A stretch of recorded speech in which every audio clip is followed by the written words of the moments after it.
Now, our planet has gone through 5 mass extinctions. One of them was so bad, it wiped out over 95% of life forms on our planet. Scientists think they might have found the culprit – volcanoes.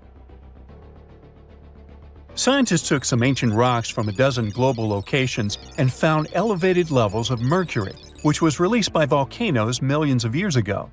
This points to volcanic eruptions as the probable cause of the Permian-Triassic extinction event. The mercury didn't just come from rocks, it was from the atmosphere. This means that when the volcanoes erupted, they released this poisonous gas into the air. They produced about 720,000 cubic miles of ash, vastly more than the infamous eruption of Mount St. Helens. The gas left a trace that marks one of history's most significant catastrophes, setting the stage for the age of dinosaurs. These eruptions most likely released mercury by igniting large coal deposits. Shallower waters showed mercury spikes right at the extinction's main horizon, while deeper sections recorded spikes tens of thousands of years earlier. This could mean that the effects of the volcanic activity and the extinction it triggered varied across different ocean depths. That means that the extinction was prolonged and complex. It not only caused significant climate warming at the time, but also led to some other toxic events, like acid rain, which made the situation even worse for plants and animals. Although few things have made it from the Permian period to the present day, we can get an idea of what the world was like back then from the fossils found in eastern Kansas. Now, 252 million years ago, the Earth was thriving. The Earth's continents were coming together to form the supercontinent Pangaea. The land was mostly dry, and the Earth looked like a harsh, arid desert, vast stretches of land with minimal water sources. The climate varied from scorching summers to frigid winters. There were some plants here and there, mostly conifers, large ferns, and primitive mosses in places with more water. The Earth was dominated by dinosaur-like creatures like pelycosaurs or therapsids, often called mammal-like reptiles.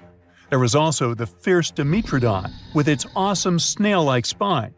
These three were the top predators of their time. Smaller reptiles and amphibians also populated the landscape, alongside burgeoning insects like beetles and dragonflies, which thrived during that dry time.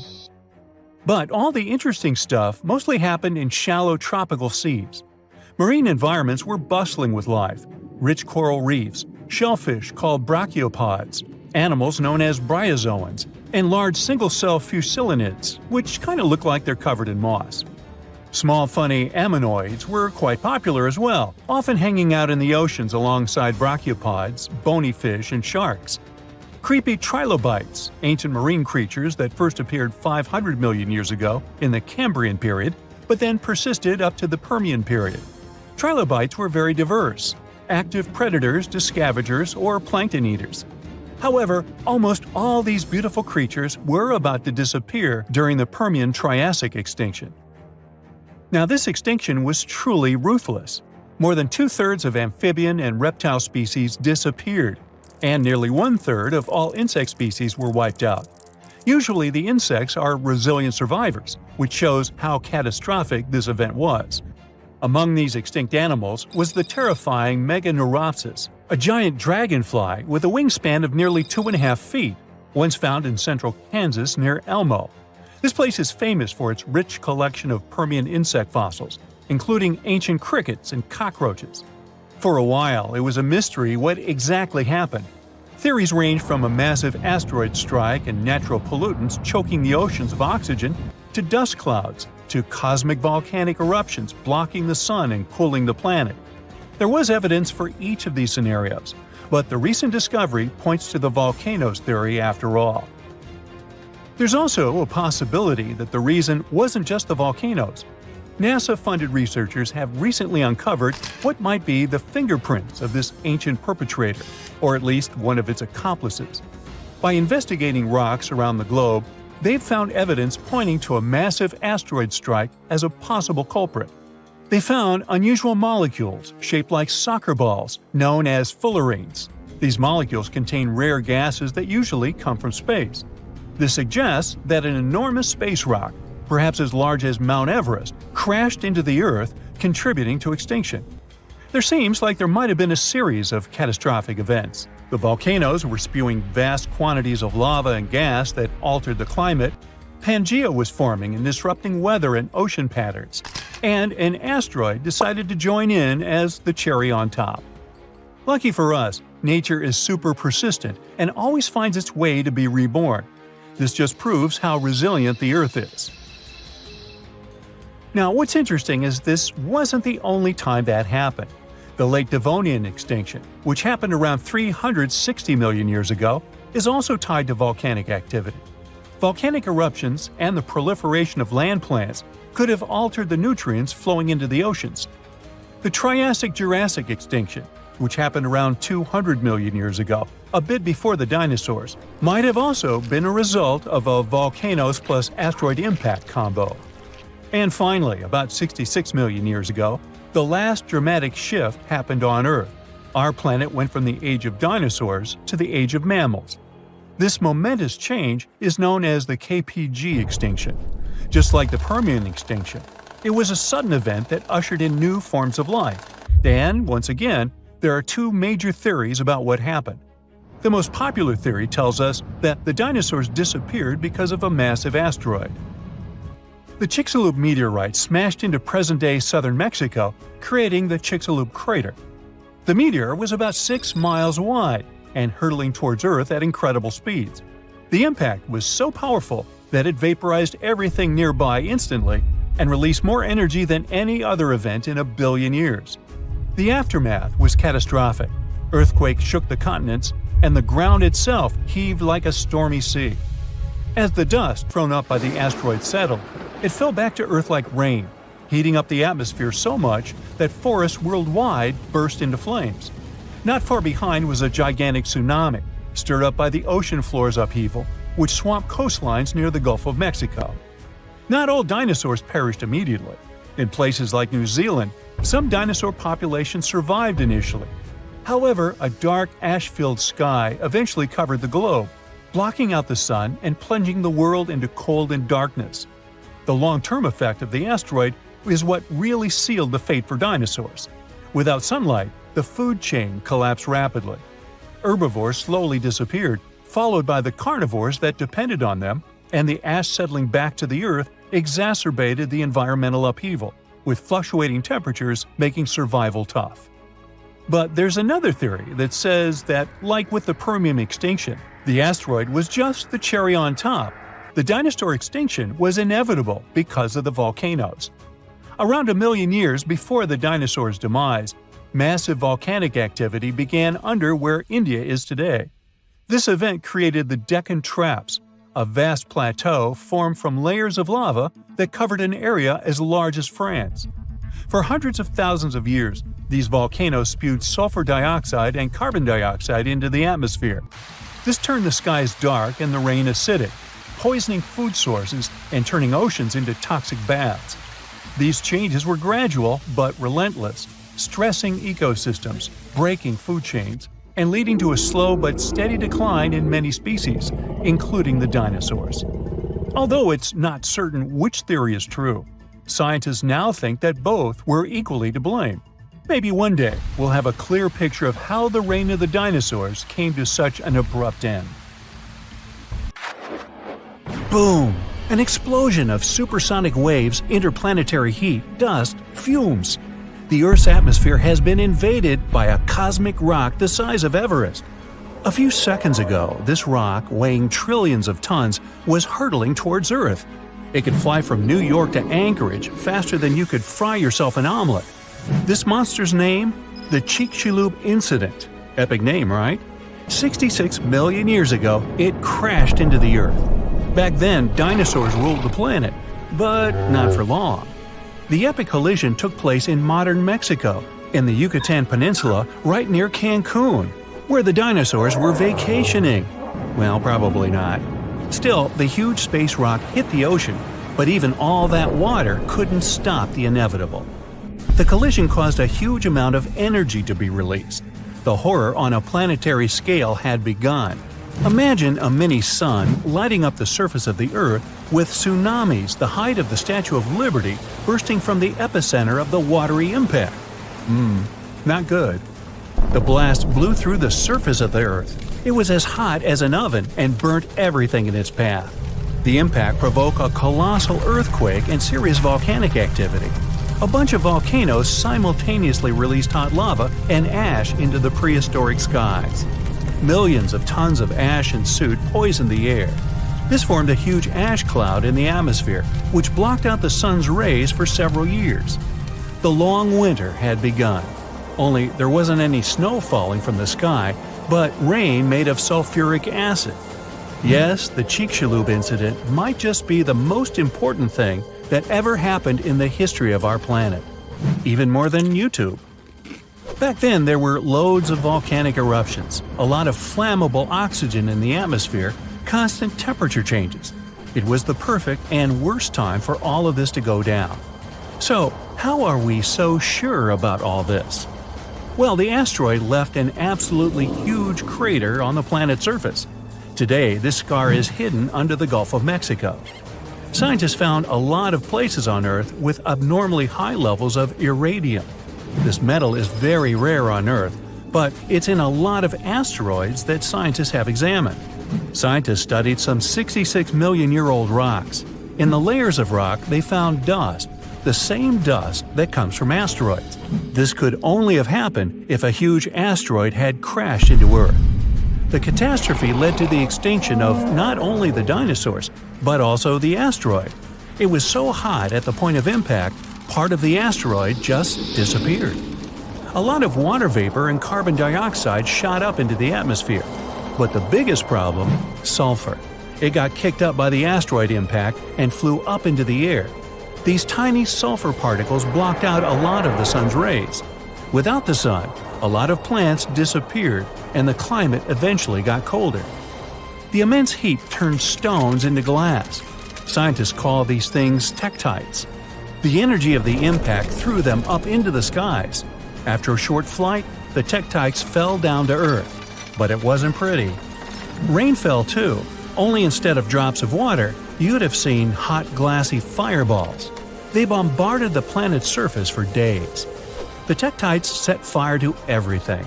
Scientists found evidence of this all over the world, not just near the collision site. But a lot of things from back then are still a mystery. Some scientists think that Chicxulub wasn't even an asteroid. It might have been a comet. Asteroids are mostly made of stone and metal. Most often they kind of look like a potato. A comet contains rock, metal, and ice. Comets look like dirty cosmic snowflakes, complete with ammonia, methane, and carbon dioxide. Comets sometimes come from the Oort cloud. It's a huge cloud of ice and debris around our solar system. From time to time, comets break free from the pack and head towards our sun. According to scientists, this special comet flew right past Jupiter. The gravity of that huge planet accelerated the comet even more. It flew towards the sun, gaining more and more speed. The comet's outer ice shield started to evaporate, and it probably gave off a lot of dust and gas, which made it look like it had a tail. The sun's gravity eventually shattered the comet apart. One of the fragments flew through space and crashed into the Earth 66 million years ago. So, asteroid or comet? The truth is, we'll never know. What we do know is that the Earth was seriously unlucky to be in its path, and it was never the same again. The catastrophe stopped the development of 75% of life on Earth. Some bigger marine animals, like crocodiles, turtles, and fish, survived the impact. Out of all land animals, the only ones to survive were the ones that were, on average, smaller than the modern raccoon. That includes a bunch of special species of dinosaurs, the ancient ancestors of birds. Scientists believe they survived for two reasons. After the huge impact, it took a long time for plants to start growing again, and a lot of animals didn't survive. Most remaining animals didn't have enough food. But these dinosaurs had a beak. With its help, they could split open nuts and dig seeds out of the soil, so they survived. The second reason is that these lucky guys had bigger brains.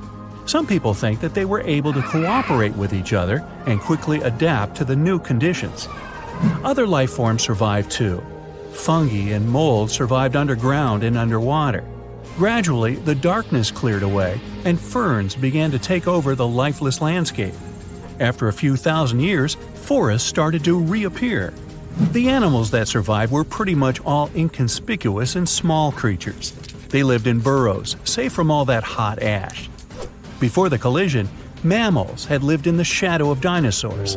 But with all the dinosaurs suddenly gone, things were about to change.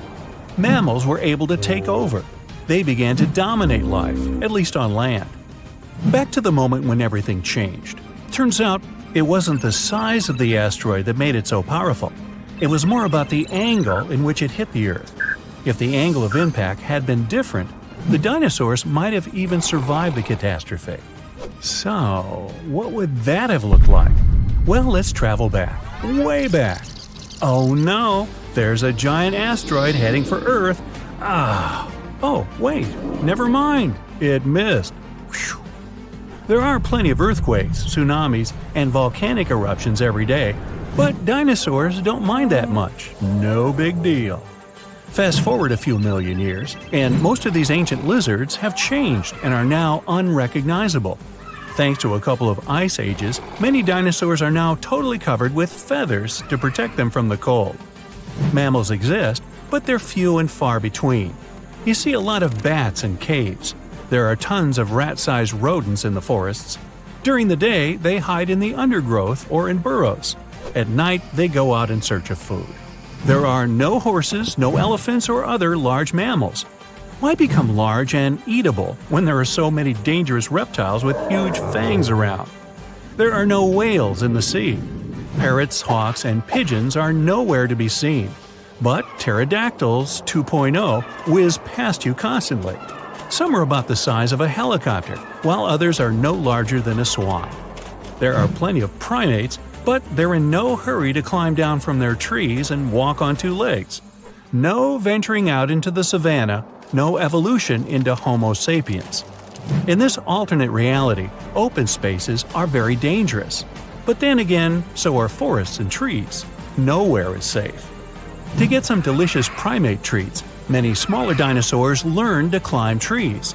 This was already happening back in the Cretaceous period, right before that huge asteroid just missed Earth. Whew, that would have been an epic collision.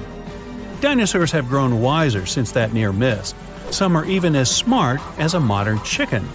A large brain uses a lot of energy, and that's not always a good strategy for survival. Safer to keep brains small and keep making those teeth bigger and pointier.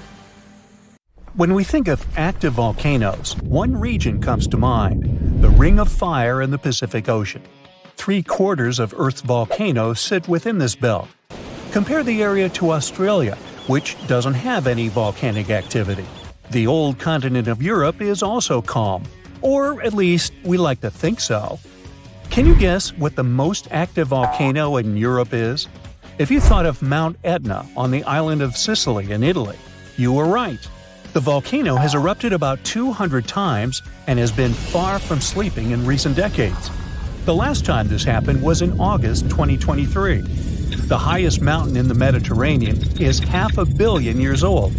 But in Iceland, there is a much younger volcano. It sprang into action on the 10th of July 2023. In the afternoon, 3 fissures appeared in the ground on a peninsula in the southwest of the island. This was at a base of a small mountain peak. Its name means Little Ram in the local language. The volcano spewed molten lava high into the air. There were also gas plumes in the area. But the scientific community wasn't surprised by the event. They already knew about the volcanic area that stretches between the cities of Reykjavik and Chicxulub. Its name is hard to pronounce. Hey, I want to buy a vowel. It had already erupted during the previous 2 summers. This activity came after 8 centuries of dormancy. In the days leading up to the latest eruption, seismologists, the scientists who study earthquakes, recorded over 12,000 tremors.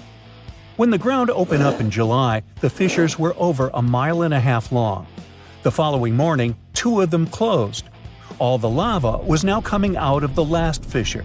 It grew into an elongated cone, the simplest shape of volcano we are all familiar with. The lava soon filled a large crater. It grew almost 100 feet tall during the first week, and it is still growing.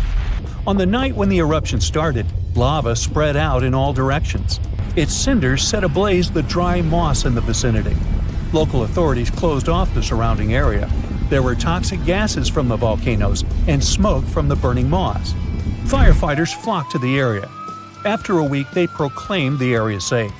Visitors soon came to witness the birth of Europe's youngest volcano.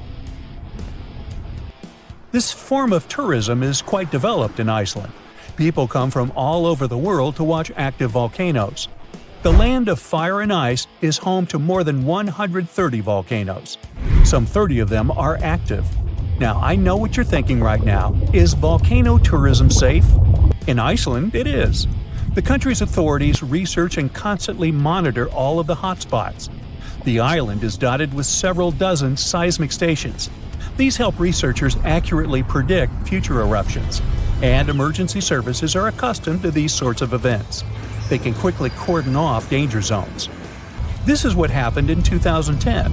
A volcano in the south of the island, the name of which everyone struggled to pronounce, erupted. It spewed out a plume of steam and ash that was 7 miles high. This wasn't a fun time to be an air traveler. Winds carried the enormous plume southeast toward northern Europe. Many countries closed their airspace for several days for safety reasons. The volcano erupted in March, but the Earth was shaking from January the same year, so seismologists knew that an eruption was approaching. When it comes to the continent's youngest volcano, the tourist infrastructure is already there. Visitors can leave their cars at a designated parking lot. Then they go on a 5-hour-long trek. This leads to a viewing deck. Tourists are so close to the epicenter that they can feel the heat haze from the crater. The sight is the most impressive at nighttime. Safety is never a concern. Scientists regularly chart out hazard maps that outline the borders of lava fields. This way, visitors who stick by the rules are never in harm's way. More than a week after the eruption started, a section of the crater collapsed. Lava flowed downhill west of the volcano. This majestic smoldering hot river is slow-moving lava. Scientists categorize it as an AA type. The term is Hawaiian. It describes basaltic lava that has a rough and brittle surface. The flow is composed of broken lava blocks that are called clinkers. They fall off as the substance flows. This reveals red-hot areas. The cooler sections of lava are gray and black in color. When it moves forward, it produces a distinctive sound like shattering glass. Nearly a month after the eruption of the new volcano, we got aerial footage of an interesting phenomenon. A tornado formed directly over the lava flow. This occurs due to the high temperatures in the area. When the conditions are right, a column of heated air can easily turn into a mini tornado. Scientists observed a similar event happen during the 2018 eruption of Mount Kilauea in Hawaii. The lava fields of Europe's second-largest island tell the story of the creation of Iceland. It sits above the place where the North American and Eurasian plates meet each other. Tectonic plates are huge, rocky chunks of Earth's most outer layer. There are roughly 20 of them. They rest on a partially molten layer of rock. All the lava we see on the surface starts its journey here. You could say that these plates float on molten rock. Their boundaries are unstable, so when two plates grind past each other, they release tremendous amounts of energy. The formation of volcanoes is one result. These are places where the molten rock travels upward to the surface. Iceland began to form some 60 million years ago. The tectonic plates under the ocean drifted apart. Enough lava piled up on the surface to create solid ground. This ancient rock is under the waves today. As new lava reaches the surface and cools down, it pushes the old rock away from the center of the island. That's why the oldest parts of Iceland aren't 60, but only 16 million years old. The country's active lava fields are young in geological terms. Some of them are under 1,000 years old. Scientists consider the island a hot spot for volcanoes, pun intended. Nearly a third of the basaltic lava that reaches the Earth's surface in recorded history came from Icelandic eruptions. Fissure swarms, like the ones before the 2023 eruption, cover 30% of the Nordic country. For this reason, only a quarter of the island is inhabited. Norse Vikings were the first people to settle in Iceland at the beginning of the 10th century. Nature threw them a loud welcoming party. Just a few years after their arrival, they witnessed one of the greatest volcanic eruptions in history. Vikings came from a region without volcanoes, so they had no clue as to what was going on. Today, Icelanders are used to such events. This is good because their homeland is entering a new era of volcanic activity. Volcanologists suspect that recent events are an introduction to decades of more frequent eruptions. The peninsula that is home to Earth's youngest volcano is just 17 miles southwest of Iceland's capital city. It's been dormant for a long time. Present-day eruptions there are a reminder that the natural processes that created Iceland are still ongoing. Recently, scientists discovered that there's a historical link between volcanic eruptions in the north of Europe and glaciers. Our planet went through at least 5 major ice ages. These were exceptionally lengthy periods when the average temperature on Earth dropped. The result was the expansion of ice sheets across northern Europe and North America. The last ice age ended some 10,000 years ago. Researchers are still trying to fully understand how these glacial periods affected volcanic activity. They suspect that the sheer weight of all that ice disrupts the flow of magma underground. When glaciers retreat, the pressure is lifted. This makes it easier for lava to flow upward to the surface where it bursts. They ruled the planet for over 170 million years and then disappeared. History says it was a huge city-sized asteroid that came from space and hit the land of the Yucatan Peninsula around 66 million years ago. It caused terrible environmental changes, debris in the air blocking the sunlight so the plants couldn't survive. Temperatures on Earth's surface plunged. The animals were struggling to survive until they finally went extinct. At least, that's something many paleontologists believe happened. Now, they found out dinosaurs were about to go extinct even before the asteroid. Their diversity started to go down 10 million years before the asteroid. Older, long-living species didn't evolve enough to adapt to all changes in the environment, such as higher sea levels, massive volcanic activity, cooler periods. Dinosaurs preferred a warm climate because it helped them to keep a stable body temperature. Dinosaurs lived on all 7 continents, even in Antarctica. That's because it wasn't all ice back then. Around 90 million years ago, Antarctica was a swampy rainforest with a warm, pleasant climate. It was even in a different location, only 560 miles from the then South Pole.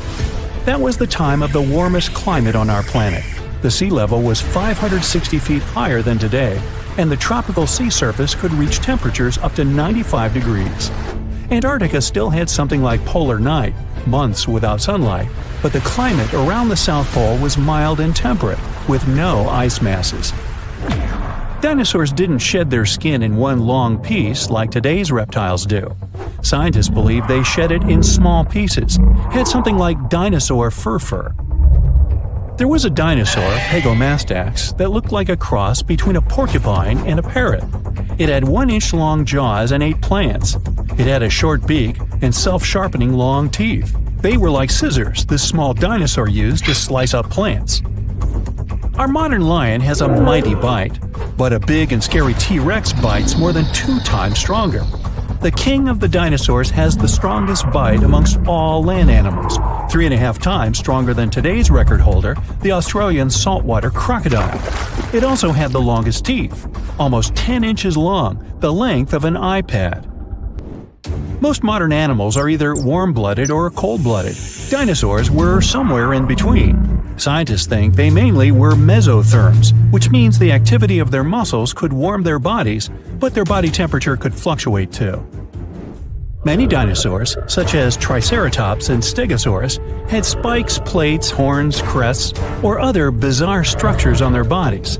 In the beginning, scientists thought that's for things like defense. They had neither sharp teeth nor hooked claws on the toes to hunt.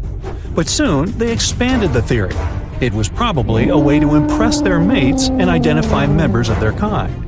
One species, namely Pachycephalosaurus, even had a funky bone hat on top of its head. Scary, tall as buildings, massive. That's what we saw in the movies, but dinosaurs mainly were human-sized or even smaller. Bigger bones were easy to be fossilized, so that's why we mostly find gigantic species. Eoraptor, or dawn stealer, was the first named dinosaur. Small and toothy, like me, it got its name because it comes from the dawn of the dinosaur age, the size of a German shepherd, but probably not that friendly. Arched back, sharp bony plates, curved tail. Ankylosaurus were some sort of giant, much-spikier dinosaur version of an armadillo. Its weak spot was a soft underbelly, but meat-eating dinos that were after this one had to flip that guy first to get there. Still, it was really tough because of their impressive gear. Scientists believe they even had bony eyelids. Some dinos ate meat, others plants, and some of them could nibble even on pebbles. One dinosaur, called Gallimimus, couldn't physically chew all those plants it ate, so it would ingest pebbles to mash up the food. Gallimimus looked like some weird alien mix of dinosaur and bird. But it couldn't dribble a basketball because its wrists weren't capable of keeping the palms parallel to the floor. And they had no three-point shot. The largest dinos were plant eaters. Meat eaters, or so-called theropods, were mostly smaller.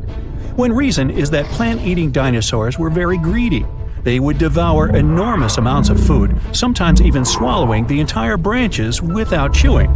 Some of the biggest could eat a ton of food every day, like a bus-sized pile. There were also more plant-eating dinosaurs than the other ones. Scientists are still not sure if meat-eating dinosaurs were able to coordinate themselves in hunting groups. They were probably unfriendly towards each other, especially when it comes to sharing prey. Fossils, and the shape of delicate bones in the eye, tell dinosaurs mostly roamed around during the day. Scientists think only smaller meat-eating dinos, like Velociraptor, were active during the night. They were after those small mammals snuffling around and trying to find food while big dinosaurs were asleep, or that's what they thought. Those small mammals were usually burrowing animals that survived both dinosaur reign and ice age hiding underground. Not all mammals were hiding from dinosaurs. Some small but sneaky creatures, like Reptinomammus, would steal the eggs from big dinosaurs, which was a big thing considering they had to trick the mama dinosaur first. Researchers believe dinos tried to flap on the ground to get faster at running up inclined terrains to catch their prey. Such behavior caused them to learn how to fly, which of course happened through thousands of years. Dinosaurs were fuzzy and fluffy. They are related to birds, but even those early dino species that didn't fly had feathers, like gigantic, scary, fuzzy T-Rex. Movies lied. You just can't stand still and expect a T-Rex would pass you by. Its vision was probably better than one today's raptors have. Even without it, they still had a pretty good sense of smell. Running could help it though. Scientists calculate T-Rex could probably run at 12 miles per hour. It would shatter its bones at a greater speed. Some dinos had tails more than 45 feet long. Tails helped them to keep their balance when running, especially those that walked on two legs. Velociraptors were not like raptors we see on the screen, but more like some sort of prehistoric chickens. Small, a little bit bigger than a turkey, 2 feet in height, probably had feathers, hollow bones just like birds, mostly loners. But they were probably among the smartest dinos. Their brain was big compared to their bodies. They were as intelligent as today's ostriches. The name Velociraptor means speedy thief. Stegosaurus had a pretty big body, spiky plates, and a tiny brain, the size of a walnut or lime. But at least it had its own air conditioner. Researchers found out its spikes were filled with veins that transferred blood and developed a theory that they were cooling its giant body that way. Dimorphodon was the flying reptile with a wingspan of 8 feet and multi-purpose teeth. Teeth in the upper jaw were longer, sharper, and better for catching food from the water. The teeth in the bottom jaw were better for holding the game in transit. One of the first potential dinosaur discoveries was in China 3,500 years ago. No one knew about dinosaurs then, so people thought teeth they found could belong to dragons. The Hadrosaurus was a duck-billed dino with more than 1,000 teeth. When they would fall off, it could grow new ones indefinitely. Dinosaurs' eggs were pretty big, some as big as beach balls. Now that's a novel. The Baryonyx was a big fan of fish. Its name means a heavy claw, and it got it because of big extended claws that were pretty sharp and made up the thumb of each hand. When catching fish, they used the claws like spears. Mosasaurus, also popular in movies, was not quite the dinosaur but a marine lizard, closely related to monitor lizards and snakes. Like a snake, it had jaws that could expand when swallowing the food. These creatures were speedy. They had a tail fin and flipper-like paddles instead of arms and legs. Researchers believe they had a weak sense of smell and poor perception of depth, so they had to develop a unique hunting technique, waiting for their snack to come up to the surface for some air. Whoa! Earth's surface is shaking. Long cracks split the ground open. Lava rivers are rapidly flowing down the slopes. Deafening noise is filling the air. Rocks and other debris are flying high up. Clouds of volcanic gas and ash cover the sky. Now, this is not a plot of a blockbuster disaster movie. It's what happens when supervolcanoes decide to erupt. But this is likely not the scenario that will take place when the world's largest volcano, Mauna Loa, decides to finish its long nap. In 2021, scientists were sure it would happen soon. But so far, nothing. The volcano's seismicity keeps increasing and then going back to normal. But you never know when this giant will finally come back to life. That's why experts have been monitoring geological activity on Hawaii's largest island for quite some time. The Big Island of Hawaii is made up of 5 volcanoes, including the most active on the planet, Kilauea, and the largest, Mauna Loa. This gigantic thing makes up almost half the landmass of the island. And what lava Kilauea emits in one day, Mauna Loa could spew out within 20 minutes. That's what it did in 1984.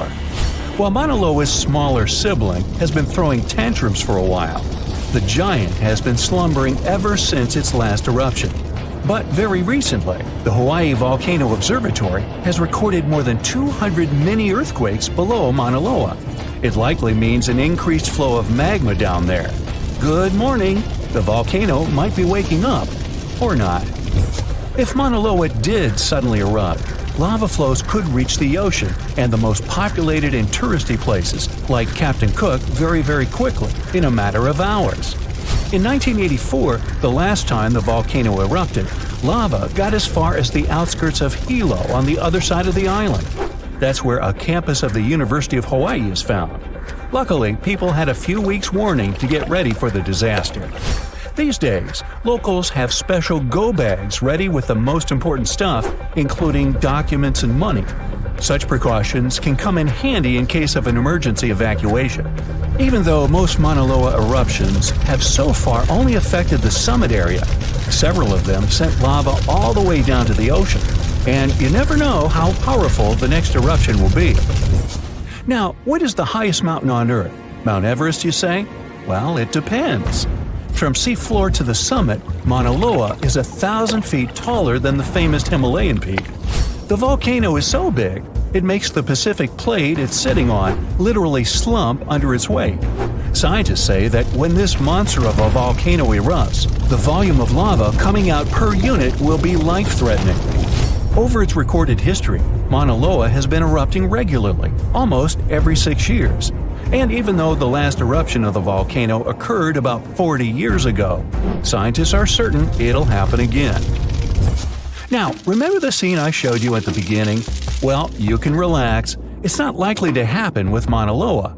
The thing is, big island volcanoes, including Mauna Loa, aren't very volatile. That's because they're shield volcanoes.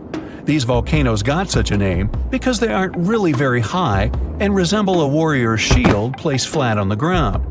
Shield volcanoes get formed by very fluid lava. It travels farther and forms much thinner flows than lava erupted from a stratovolcano, which is conically shaped and tall, like the infamous Krakatoa in Indonesia. So if, or should I say when, Mauna Loa erupts, there probably won't be ash clouds and tons of debris. The most dangerous thing will be lava. Since Mauna Loa is a shield volcano, its lava is extremely fluid and voluminous, which allows it to flow far and fast. Using theoretical vent maps, experts from the Hawaii Volcano Observatory have made charts of possible lava flows. They're kind of worried about earthquakes clustering at high rates. It likely means that lava is on the move under the surface. 500 to 600 earthquakes per day are a serious reason to be on high alert. On the other hand, it doesn't necessarily mean a disaster or inevitable eruption. Around a decade ago, several earthquakes that happened at the same time signaled that something was happening under Mauna Loa. But an eruption didn't occur. Instead, half the volcano shifted a bit to the south. This way, it probably gave more room to magma so that it had enough space to stay beneath the surface. Now, let's get back to the catastrophic eruption we saw at the beginning of the video. That's what often happens when a supervolcano erupts. Those are volcanoes that have at least once had an eruption with a volcanic explosivity index of 8, which is the largest recorded number on the index.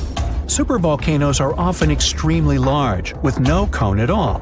That's because they're typically the remains of gigantic magma chambers that once flared up, leaving behind a caldera. They're usually found over hotspots.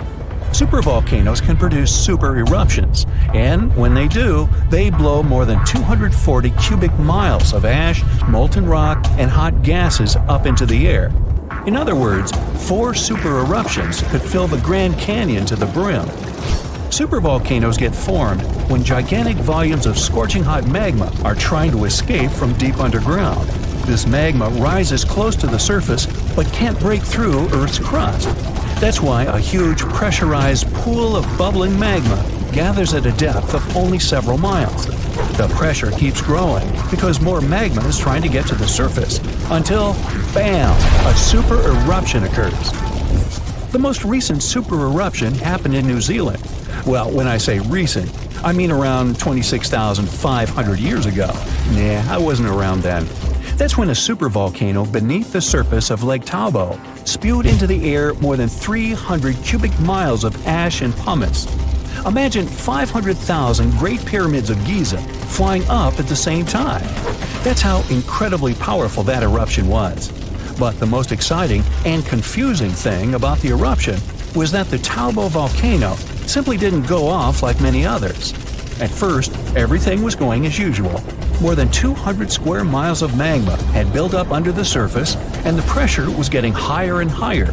But after the rock cracked and the first part of lava rushed out of the crater, something went wrong, and the supervolcano took a break.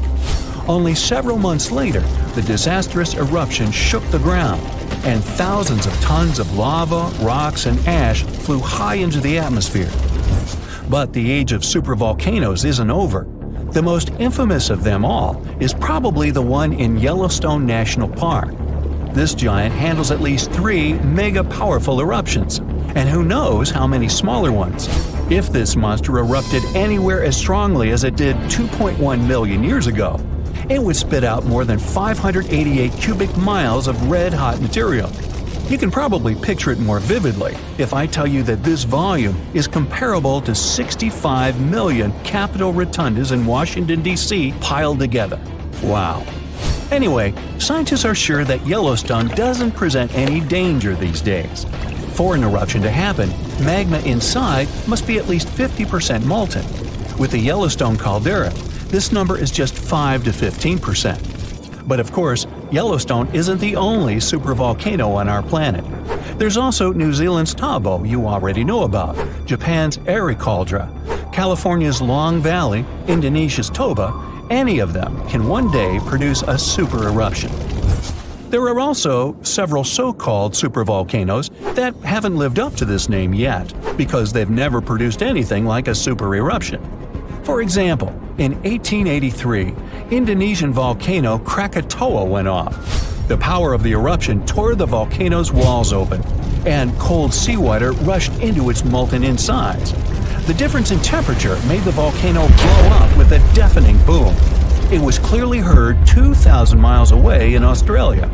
It earned the blast the title of the loudest sound in history.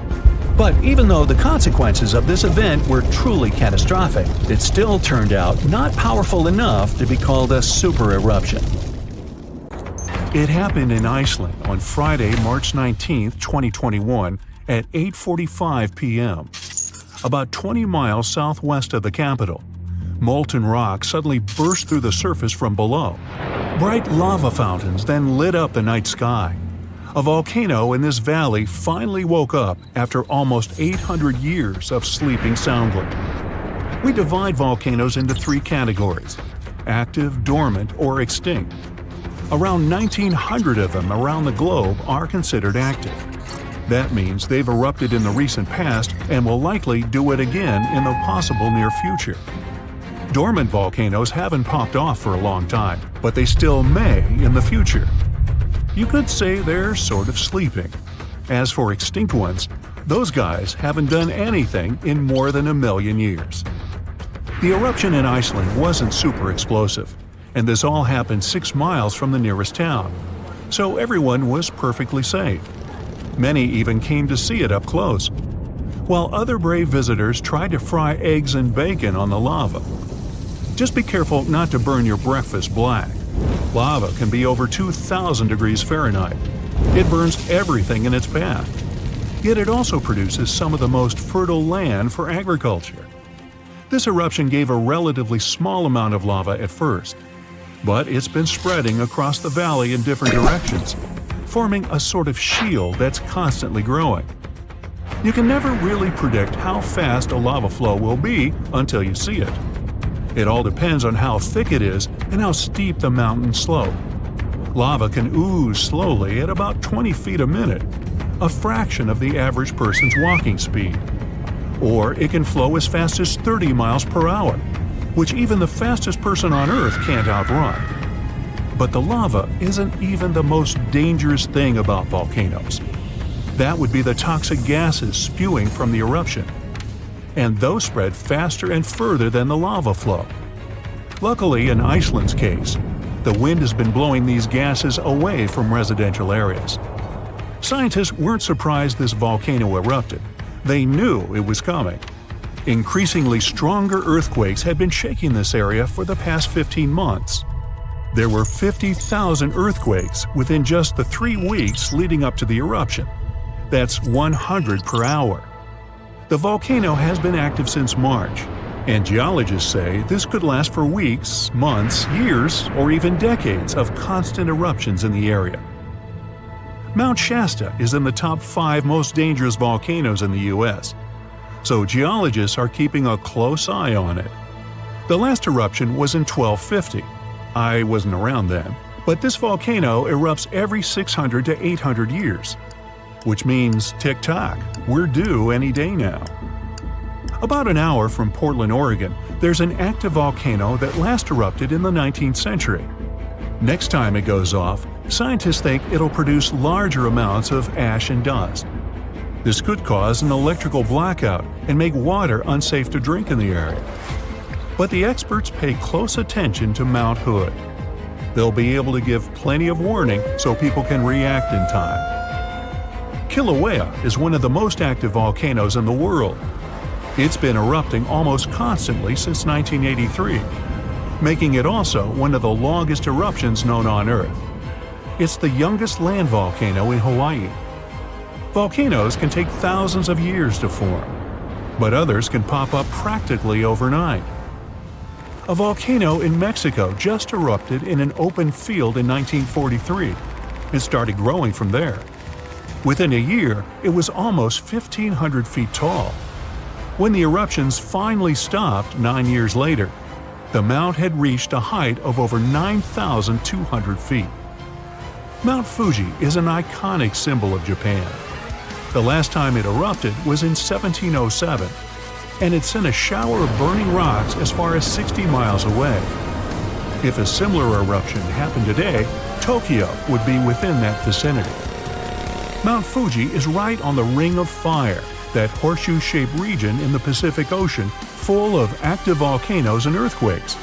From one end to the other, it's almost 25,000 miles long. It could wrap all the way around the Earth's equator. In January 2020, Taal volcano in the Philippines started spewing lava, sending huge plumes of ash half a mile up into the sky. The eruption even triggered a rare phenomenon, a dirty thunderstorm. That's when the smoke cloud above a volcano produces its own lightning. The chance of volcanic tsunamis was also high. Those are usually caused by tectonic movements that occur because of volcanic activity. Taal has erupted more than 30 times in the last 450 years. This volcano in Ecuador last erupted in 2016. Scientists think it might be showing some early warning signs of magma on the move. This is an active stratovolcano, a specific cone-shaped type with steep sides. They form from sticky lava that doesn't flow that easily. That lava goes around the vent, cooling and piling on itself to form these steep walls. These types are more likely to produce explosive eruptions like the ones we see in movies. Ruapehu is the oldest national park in New Zealand, a volcanic wonderland where you can closely see all those steaming craters, magnificent lakes, and unusual rock formations. It last erupted in 2007 and has had 10 eruptions since the mid-19th century.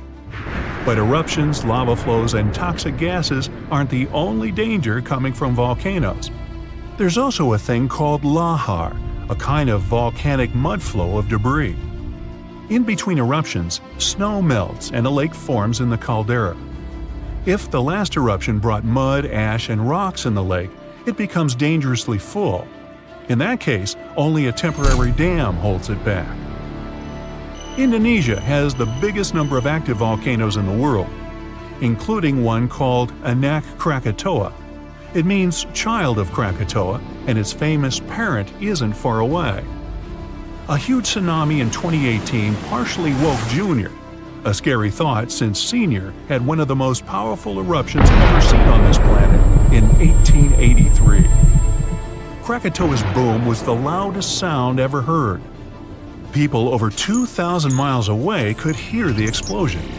The sound wave circled the globe 7 times, and scientists say it's hard to predict this volcano's eruption patterns. Mount Yasur in Vanuatu is one of just a few volcanoes in the world where you can see a lava lake. Tourists even go there to peer over the edge and get a look at the burning, bubbling lake below. Well, except for when the volcanic activity goes to levels 3 and 4 out of 5. That means there are more intense earthquakes, volcanic tremors, or steam, gas, or ash ejections. Then this place is off limits because, duh. This volcano in the DR Congo has the most active and largest lake volcano in the world. And all that lava is unusually fluid, meaning it travels faster and further than the stuff coming out of most volcanoes. It's certainly not amongst the tallest ones, but Ethiopia's Erta Ale is unique in that it has a lava lake almost constantly, which is pretty rare. The locals call it a smoking mountain because its lava lake often causes eruptions. This volcano is near the Danakil Depression, one of the hottest places on our planet.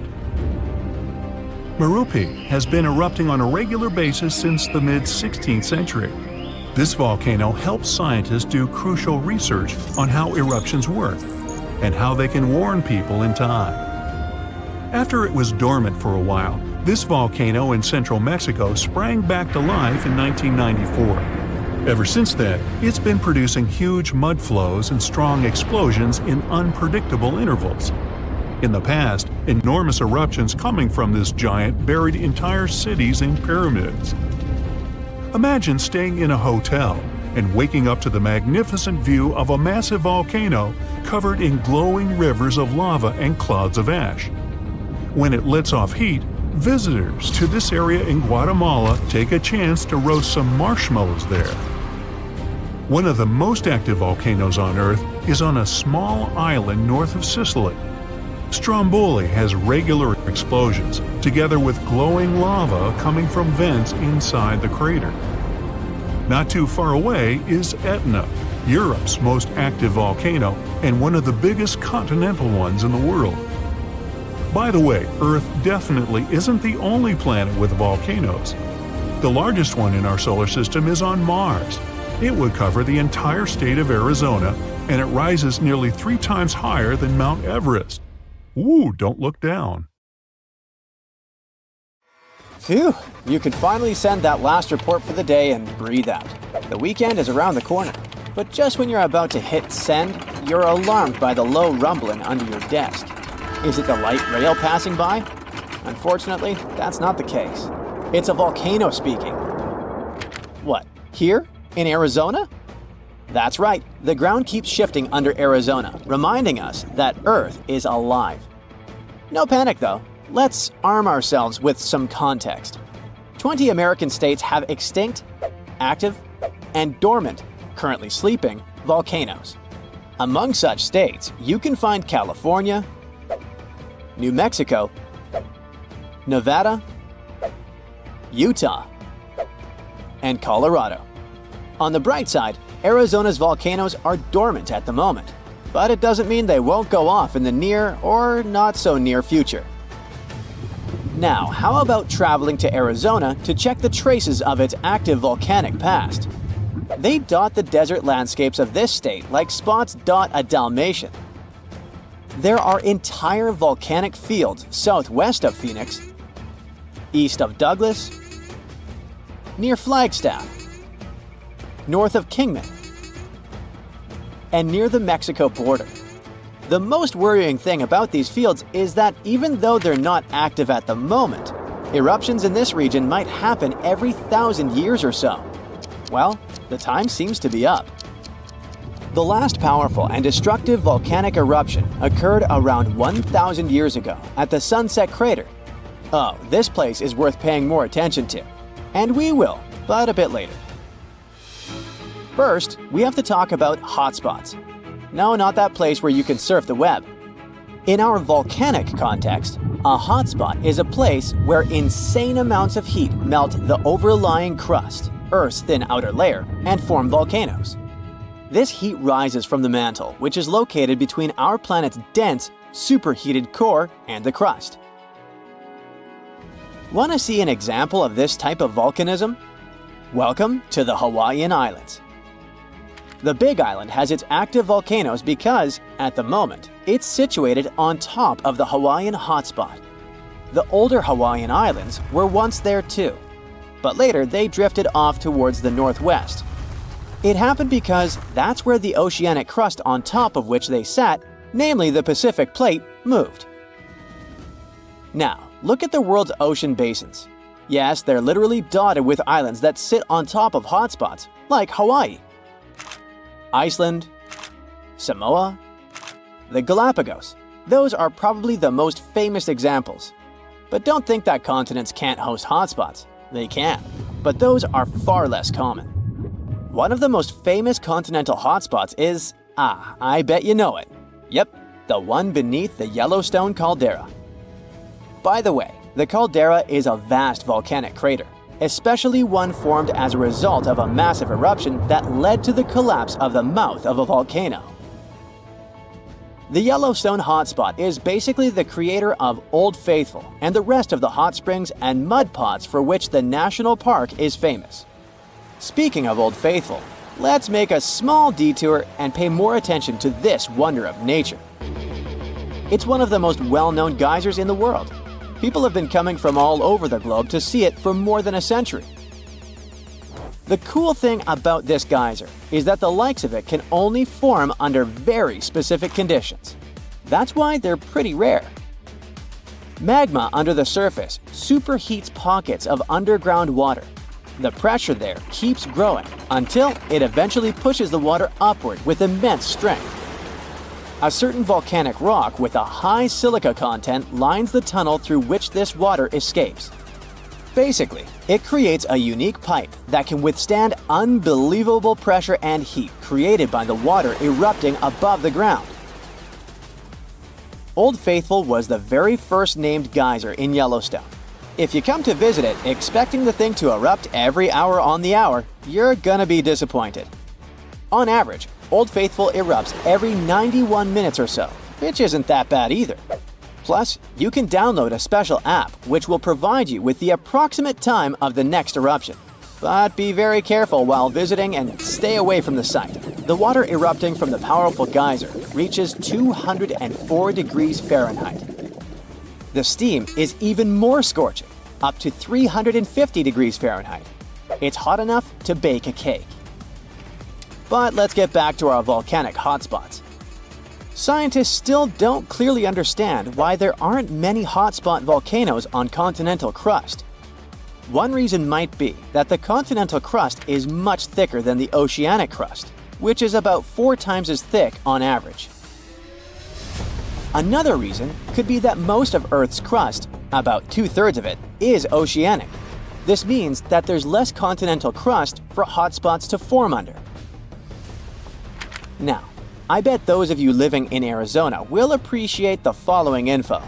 We'll talk about a volcanic field right in the heart of this state, the San Francisco Volcanic Field. That's a massive area filled with over 600 volcanoes. Yes, they're mostly small, but it doesn't make them any less impressive. They're scattered across 1,800 square miles in northern Arizona, a giant territory. Interestingly, scientists are still debating about whether this volcanic field is actually sitting on top of a hotspot. But one thing they agree upon: the volcanoes in this area get younger as you move east. And this pattern matches up with the North American plate moving west over what could be a stationary hotspot beneath the surface of our planet. Cool, huh? The volcanic hullabaloo in that area started around 6 million years ago. So, in geological terms, it's relatively young.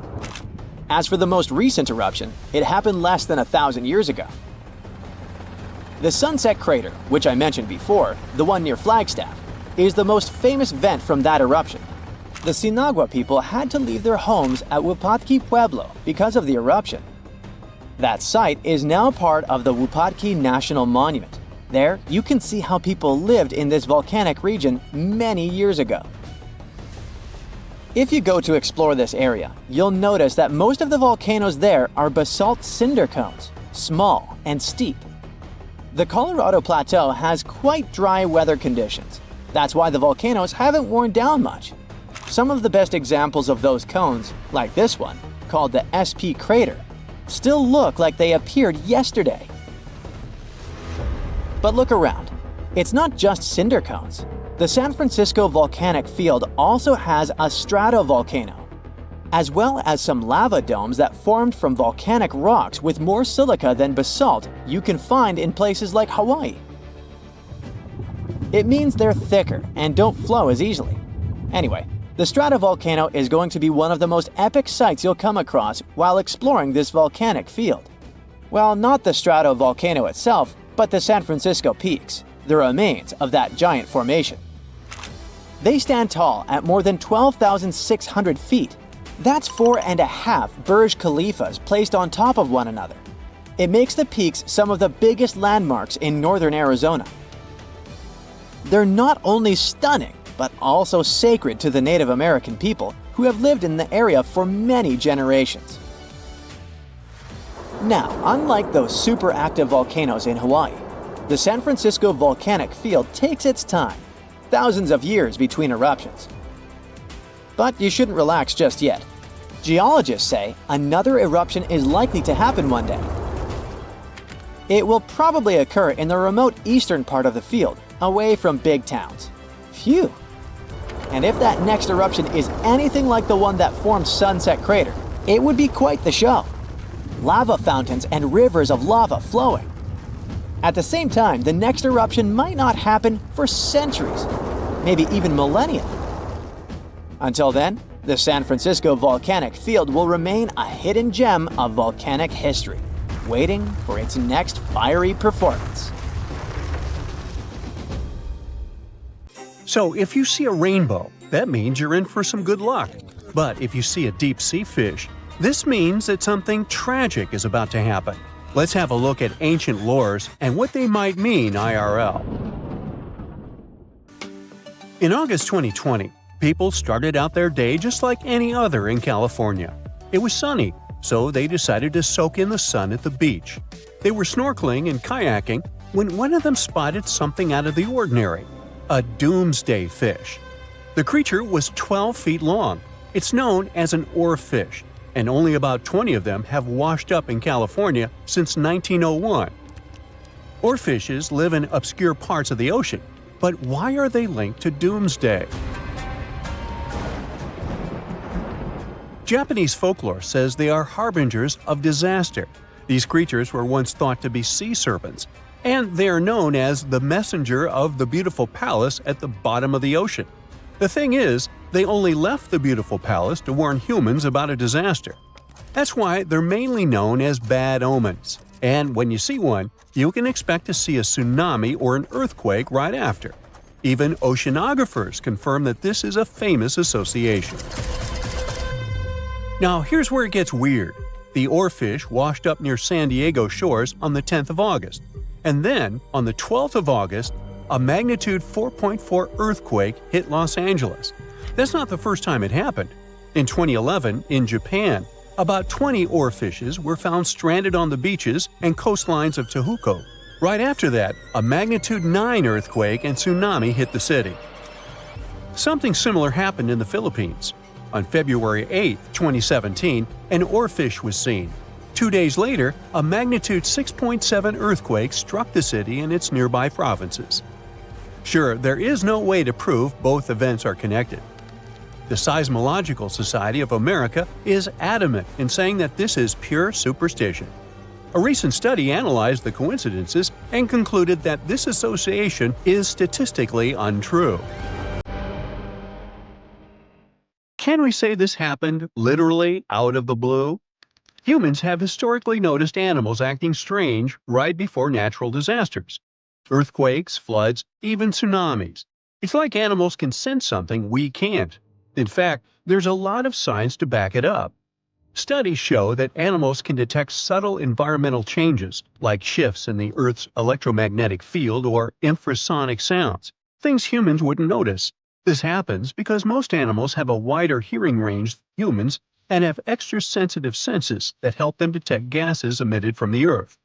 This theory got famous after the tragic tsunami that destroyed several cities and villages in Indonesia back in 2004. Most man-made warning systems shut down and didn't serve their role of warning humans about the disaster. Sensors were out of action due to maintenance, while other coastal areas simply didn't have any tsunami warning systems. Terrible timing, I know. Still, minutes and hours before the 30-foot wave hit the city, some animals sensed the danger and fled. Eyewitnesses say that elephants ran for higher ground, while flamingos abandoned their low nesting areas and dogs refused to go outdoors. A local reported that he saw a herd of buffalo turning their ears toward the sea and then stampeded to the top of a hill. A lot of the people that survived the tsunami used animals as their warning systems. Now, this is not the first time humans have relied on animals to save their lives. The first official account of when it happened dates back to 373 BCE. I wasn't around then, but the Greek historian Euclides reports how the local population saw rats, weasels, and snakes running from the town before a massive earthquake hit. So, what exactly is it that animals can sense that humans can't? To find that out, scientists put biologging tags on cows, sheep, and dogs living in Italy. For about half a year, they tracked the animals. During this time, official statistics recorded over 18,000 quakes in the region. The most shocking information was that animals began to change their behaviors up to 20 hours before an earthquake. Before an earthquake, something called positive holes happen. It's an electric charge that flows from the crust up to the surface of the Earth. They can change the air molecules above where they appear, and animals can pick up on them. There's also evidence that animals might sense changes in groundwater. Before earthquakes, the stress in fault lines can release radon gas, which could alter the chemistry of groundwater. Animals that rely on it might detect these changes and react. Birds are also super sensitive to shifts in the Earth's magnetic field, which can change just before a quake.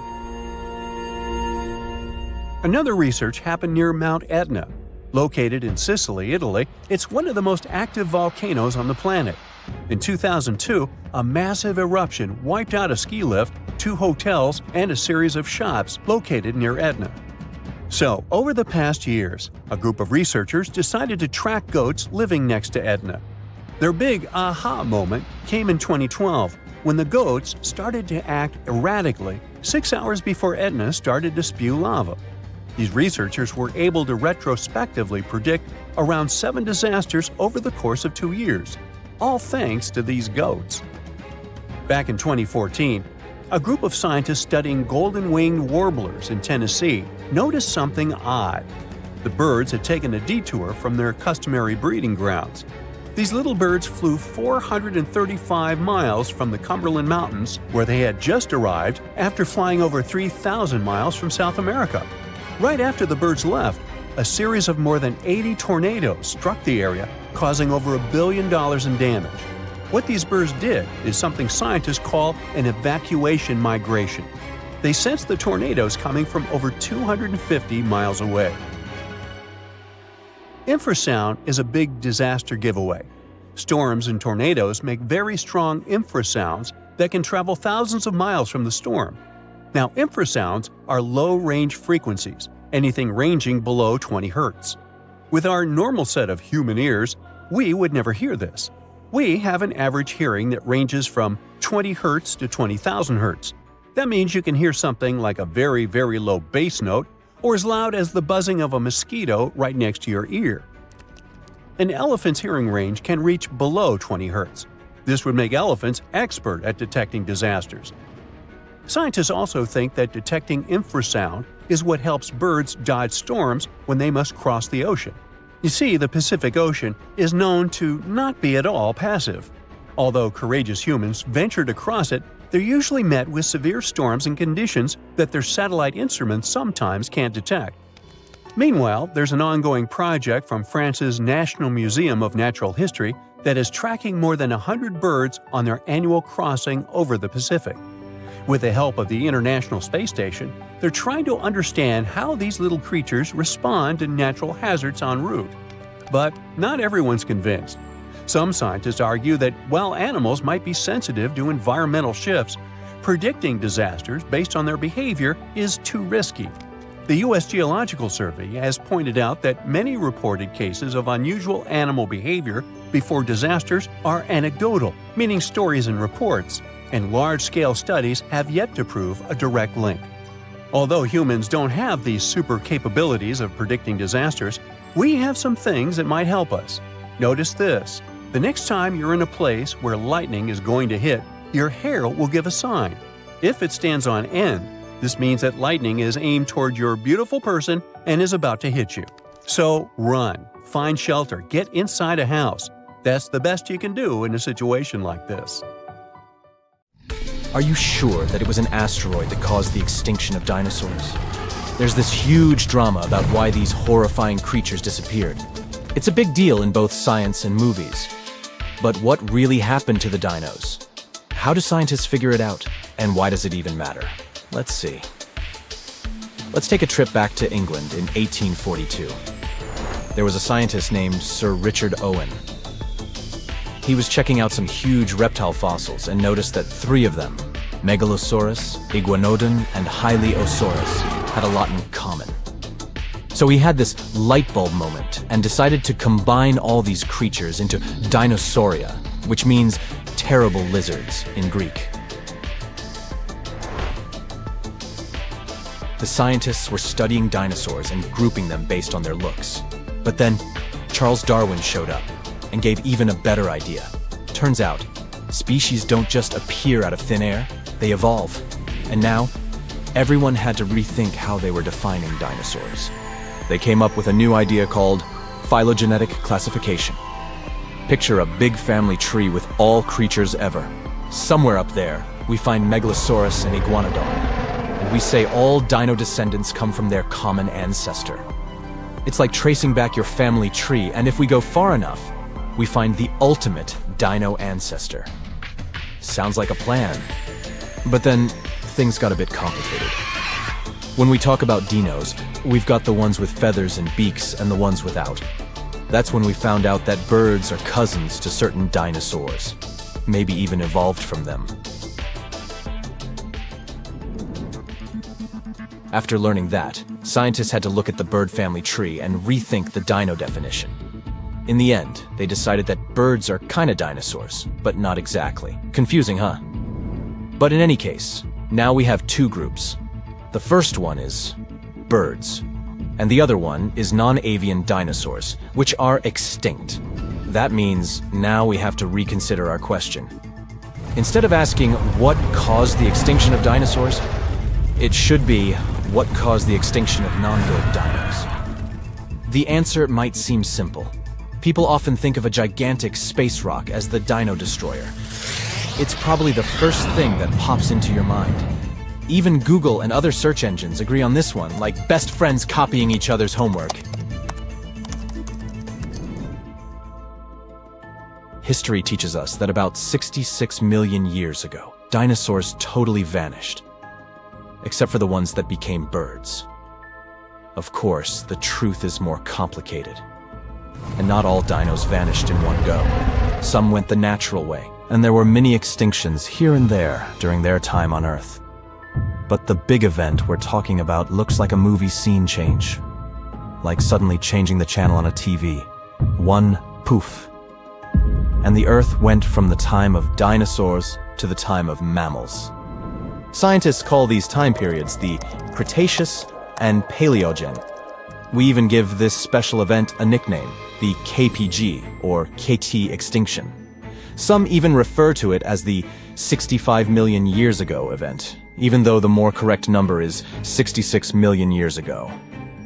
We've got two main theories in the spotlight: asteroids crashing and volcanoes erupting like crazy. Let's talk about the asteroid idea. So, around 66 million years back, imagine a humongous asteroid smacking into Earth. This thing was about 6 miles wide, about as big as Mount Everest. It zoomed through the sky super fast, like a mountain going 100 times the speed of sound. And when it hit, it released a ton of energy.